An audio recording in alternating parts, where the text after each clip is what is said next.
Les jardins botaniques et musées d'histoire naturelle de Suisse abritent plus de 60 millions d'objets. Derrière chacun d'eux se cache une histoire unique, parfois même fantastique, à tel point qu'on pourrait ne pas la croire. Faites-vous votre propre opinion. L'histoire qui suit est-elle vraie ou totalement inventée ?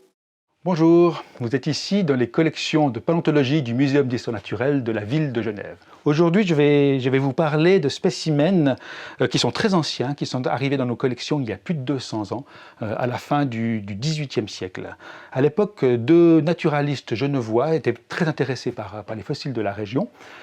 C'était deux frères, il y avait Guillaume-Antoine Deluc et son frère Jean-André Deluc. Il faut savoir qu'à cette époque-là, on avait encore beaucoup de discussions autour de l'origine des fossiles. Est-ce que les fossiles étaient réellement des restes d'animaux ou de plantes transformées en roches, ou alors est-ce que c'était simplement des jeux de la nature?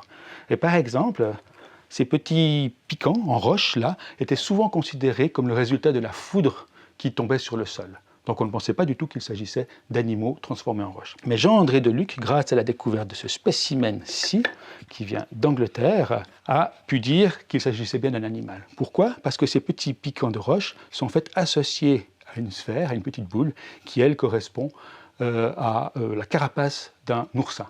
Donc ces petits piquants sont en fait des fossiles de piquants d'oursins. Mais l'énigme aujourd'hui ne porte pas là-dessus.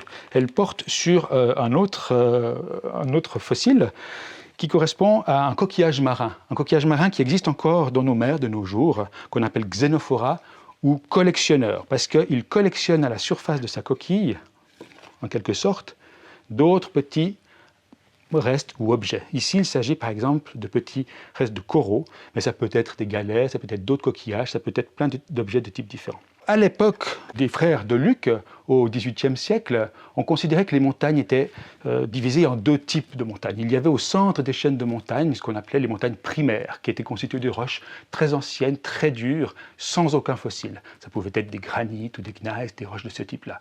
Et au bord des chaînes de montagnes, on avait des roches qu'on appelle maintenant sédimentaires, qui contiennent des fossiles, et qu'à l'époque on appelait des montagnes secondaires. Et c'est dans ces montagnes secondaires, près de Turin, en Italie, que Guillaume-Antoine Deluc a trouvé ce fossile exceptionnel. Alors il s'agit, comme l'espèce actuelle, d'un Xenophora, c'est-à-dire un coquillage qui colle à la surface de sa coquille des petits objets. Et en l'occurrence, ces petits objets sont des galets, des petits galets que l'animal trouvait sur le fond de la mer.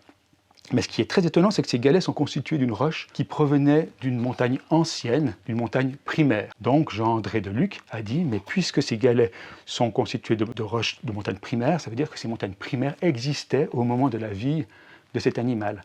Donc les montagnes primaires se sont formées bien avant les montagnes secondaires. Donc c'est sur la base d'un fossile, d'un tout petit fossile comme ça, pas très spectaculaire, que Deluc a pu, en quelque sorte, dater la formation des chaînes de montagnes les unes par rapport aux autres.